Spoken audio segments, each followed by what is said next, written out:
Good morning everyone. अबियारू loves में आपका वापस से स्वागत है। और आज हम लोग मिलान से निकल चुके हैं। जैसा कि आप लोग देख रहे हैं हमारे हाथ में लगेज है। Arunima good morning. हम लोग जा रहे हैं अभी वेनिस और ट्रेन पकड़ेंगे मिलान सेंट्रल से। तो यहाँ से करीबन 10 मिनट का वॉक है, वहाँ हम पहुँच जाएंगे। तो चलते हैं और चल के सीधा मिलते हैं आपसे स्टेशन पे।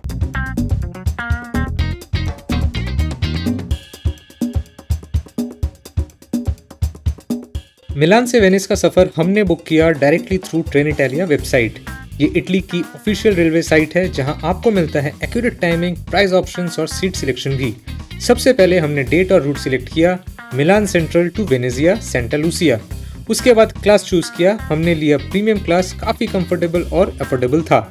पेमेंट प्रोसेस भी काफ़ी स्मूथ था और कंफर्मेशन तुरंत मिल गया with the digital ticket. Pro tip, हमारा टिकट 42 यूरो का पड़ा 2 लोगों का, और अगर आप अर्ली बुक करते हैं तो और भी चिप मिल सकता है क्योंकि यहाँ डायनेमिक प्राइसिंग चलता है। सो अगर आप भी ट्रेन जर्नी प्लान कर रहे हो इटली में, train Italia is a reliable and easy option. सुबह का मिलान स्टेशन और अरुणिमा का वो फोकस लुक, टाइम टेबल पढ़ती हुई जैसे किसी मिशन पे हो। Venice confirmed. और हम चढ़ गए इस ऑटो रैंप पे जहाँ हर कदम एक हिस्ट्री के टुकड़े से मिलता था। ये स्टेशन एक रेलवे हब कम एक यूरोपियन म्यूजियम ज्यादा लगता है। कैमरास घूमते रहे, कभी स्टेशन की छत, कभी इटालियन लोगों का एक्सप्रेशंस और कभी टाइम टेबल का वो ड्रामेटिक क्लोजअप। ये सिर्फ विजुअल्स नहीं, ये है एक जर्नी की फोर प्ले। प्लेटफॉर्म का नंबर मिलते ही हम फुल जोश में निकल पड़े, बिल्कुल मिशन वेनिस मोड ऑन। सामने कुछ और ट्रेन्स खड़ी थी, शांत सीनियर सिटीजन वाइब्स में, और ऊपर से वो स्टेशन की सीलिंग एकदम रॉयल लुक दे रही थी, जैसे किसी महल में आ गए हों। फिर दूर से आई हमारी ट्रेन, स्लो मोशन में पूरी ड्रामेटिक एंट्री मारते हुए। लगभग बैकग्राउंड म्यूजिक की कमी थी बस। हम चढ़ गए और एक मिरेकल जैसा लगा। रिजर्व सीट्स भी मिल गई बिना किसी कंफ्यूजन के। और तब अरुणिमा ने कैमरे की तरफ एक फिल्मी सा वेव किया, जैसे कह रही हो वेनिस हम आ रहे हैं, और हमारा ट्राइपॉड भी।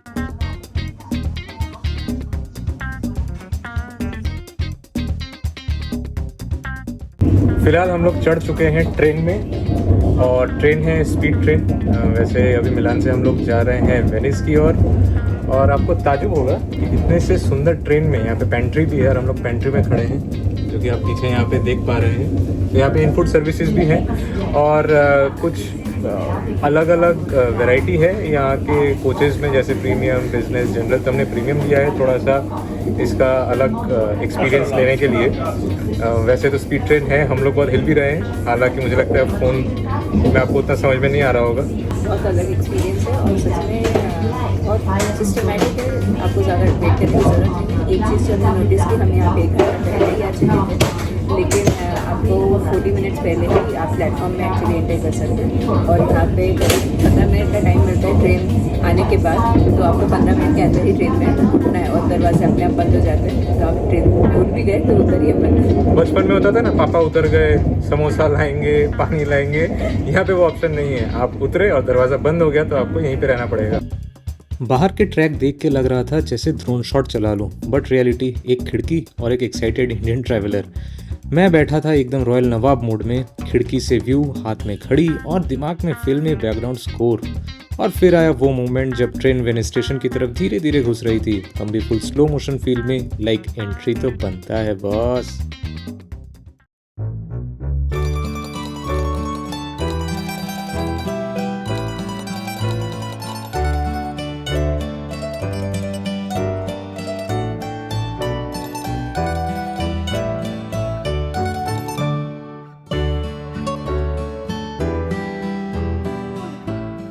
ट्रेन का सफ़र तो बहुत बढ़िया था, अच्छा लगा। फास्ट ट्रेन था, करीबन 180-190 किलोमीटर प्रति घंटे के स्पीड से वो चल रहा था। हमने आराम भी किया, सीनरी भी देखा, और आ गए हम लोग वेनिस। वेनिस जिसको पानी की नगरी बोलते हैं, पूरा शहर जो है पानी के ऊपर बसा हुआ है। आज इसको अच्छी तरह घूमेंगे, एक्सप्लोर करेंगे। और आसपास आप देख ही पा रहे हैं, पीछे बोट्स जा रहे हैं और पूरे चारों तरफ से सिर्फ पानी भरा हुआ है। आना बहुत इजी था। काफ़ी लोग यहाँ आते हैं मिलान से, एक दिन में ट्रिप करके वापस चले आते हैं। काफ़ी लोग रुक जाते हैं, और जो रुक जाते हैं उनमें से हम एक हैं। आइए इस शहर को अच्छी तरह एक्सप्लोर करते हैं। वेनिस के नैरो लेन्स और सेंचुरीज ओल्ड कॉरिडोर्स, और बीच में अरुणिमा ट्रॉलीज के साथ, जैसे कि विंटेज ट्रैवल पोस्टकार्ड से निकली हो। पीछे कैनाल्स, आगे स्टोन आर्चेस, हर कदम वेनिस की एक नई कहानी सुना रहा था। And then we arrived at our stay La Dogaressa, a gorgeous little guest house जो हमें 135 यूरो का पड़ा।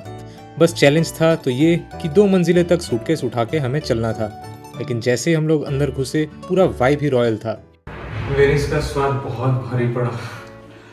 हम लोग आ तो गए यहाँ पे, लेकिन हमारी हालत खराब हो गई। हम लोग बाई वॉक आए, ये करीबन 1.5 किलोमीटर है। सुनने में लग रहा है 1.5 किलोमीटर बहुत आसान है, लेकिन लगेज लेके यहाँ पे आना, पतली पतली सड़कों से हम लोग आए, और हर एक सड़क के बाद जो कि कैनल्स हैं पूरे शहर में फैला हुआ, तो ब्रिजेस हैं। तो आप सोचिए वो भारी लगेज लेके हर ब्रिज के ऊपर से हमें बार बार क्रॉस करना पड़ा।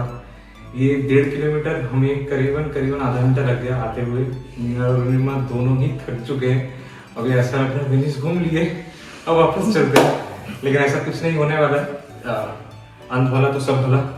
आ तो गए हैं, अब चेक इन करेंगे। चेक इन करते, लोकेशन बहुत अच्छा है, यहाँ पे पूरा मार्केट प्लेस है, और जो फेमस प्लेसेस हैं यहाँ पे वो सब आसपास ही हैं।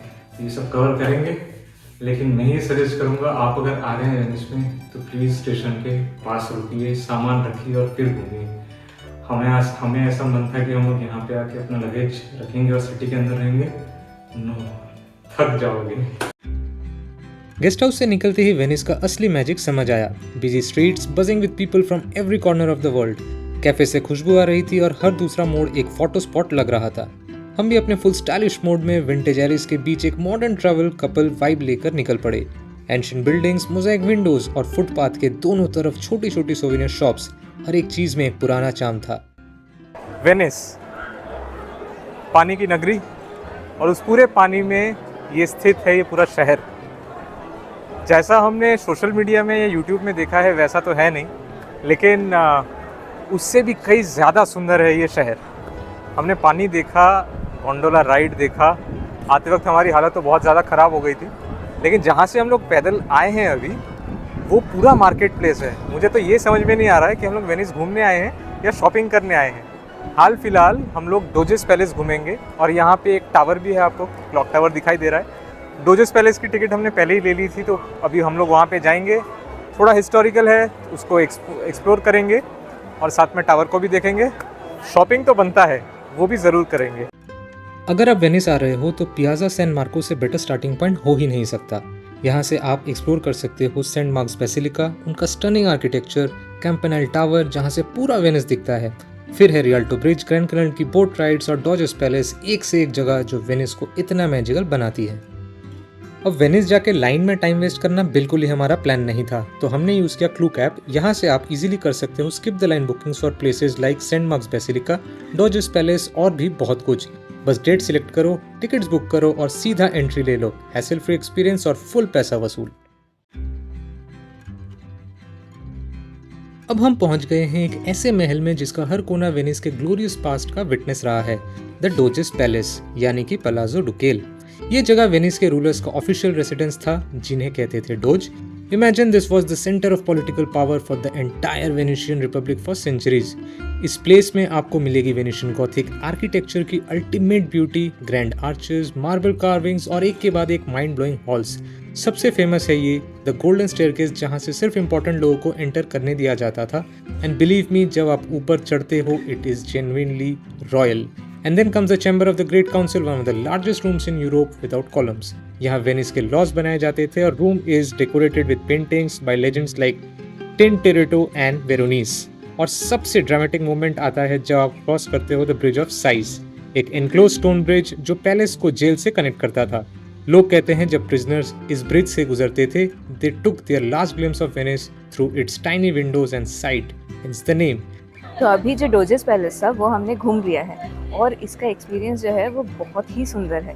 पूरा जो इसके हर एक रूम जो है, उसकी जो छत है वो पूरे सोने से बने हुए हैं, और उसमें ना सिर्फ सिर्फ सोना ही इम्पोर्टेंट नहीं है, लेकिन उसमें इतने सारे पेंटिंग्स जो है वो इतने सुंदर, इतने खूबसूरत है। मुझे तो मन कर रहा था एक दो उठा के घर पे लेके जाओ, लेकिन वो तो हम कर नहीं सकते। लेकिन अगर आप वेनिस आ रहे हैं, आप इस जगह को बिल्कुल भी मत मिस कीजिए।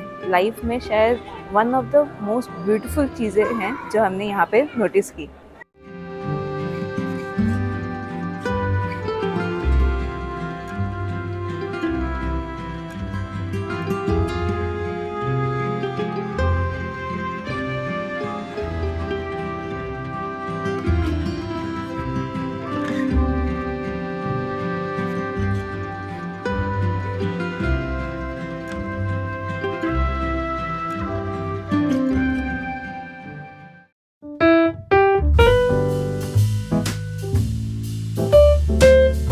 हाल फिलहाल हम लोग खा रहे हैं पिज़्ज़ा, जो कि बहुत फेमस है। वेनिस में है, हम जहाँ ठहरे हुए हैं वहाँ उन्होंने सजेस्ट किया कि आप एक जगह जाइए, नाम आपको नीचे दिख ही रहा है, तो वहाँ आए हम लोग। और कुछ अलग तरह का पिज़्ज़ा है यहाँ पे, नॉट द यूजुअल पिज़्ज़ा जो हम लोग इंडिया में खाते हैं।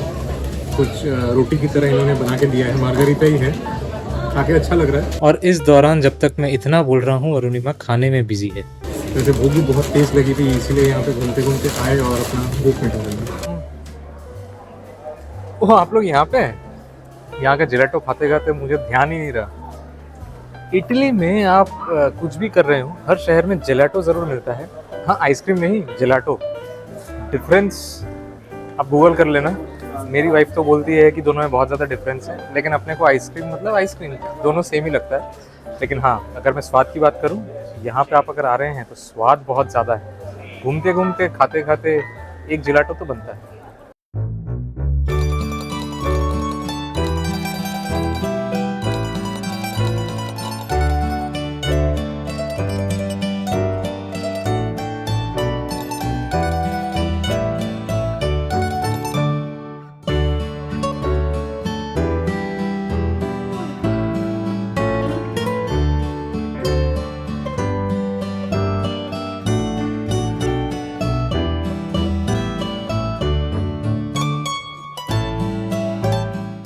हम वापस आ गए हैं एक फेमस से स्पॉट पे। वैसे घूमने के लिए 2-3 जगह हैं, पानी आप चारों ओर देख पा रहे हैं, लेकिन Rialto bridge is also one of the famous points in Venice, जो पीछे की तरफ है। ये हार्ट ऑफ द सिटी भी है। काफ़ी सारे गोंडोला राइड जो अभी हम थोड़ी देर में करने वाले हैं वो यहाँ से निकलती है। साथ ही साथ बहुत सारे नाव हैं, फिर टैक्सीज हैं, जैसे वाटर टैक्सी, वाटर बस, ये कनेक्ट करते हैं पूरे शहर को। तो ये यहाँ से आपको मिल जाएगा। तो जैसा कि अभिषेक ने कहा था, हम चढ़ चुके हैं गोंडोला में, और चढ़ने पे ही पूरा ऐसा राजाओं जैसा फीलिंग आ रहा है। बहुत ही अच्छा लग रहा है। अभी हमने जस्ट स्टार्ट किया है रियाल्टो ब्रिज से नीचे से, और ये करीब आधे घंटे के आसपास की राइड होती है, यहाँ पे ये लोग छोटे छोटे कनालों के बीच में से भी लेके जाते हैं। लेकिन क्या आप लोगों को समझ में आ रहा है ये गोंडोला राइड है क्या? बहुत साल पहले एक मूवी आई थी, चलो मूवी के बारे में बाद में बात करते हैं। आपको याद है, ये पीछे सेम इसी तरीके से एक आदमी खड़ा था और गाना गा रहा था। क्या गाना गा रहा था अरुणिमा? अमोरे मियो। वेनिस का फेमस गोंडोला राइड जिसमें हम बैठे हैं। पूरा एक नाव हमने बुक किया, 90 यूरोस पड़े इसके, लेकिन जो फीलिंग है स्पेल बाउंड, बहुत ही अच्छा लग रहा है। मुझे ये समझ में नहीं आ रहा पीछे जो चंपू चला रहे हैं उनको कुछ समझ में आ रहा भी कि नहीं, लेकिन वो बहुत ही मजाकिये है। मैंने उनको कहा हमारे लिए कुछ गाना गाएंगे कि नहीं, तो बोला आगे चलते हैं, अगर मैं गाना गाऊँ आपको समझ में आए तो अच्छी बात। इसी की तरह हम अलग अलग कैनल से पास करेंगे। पूरा वेनिस ही वैसे तो कैनल से भरा हुआ है। वर्चुअली आप लोग एंजॉय ज़रूर कर रहे हैं, लेकिन मैं रिक्वेस्ट करूंगा लाइफ में से थोड़ा सा वक्त निकालिए और इन सब जगह घूमने ज़रूर आइए।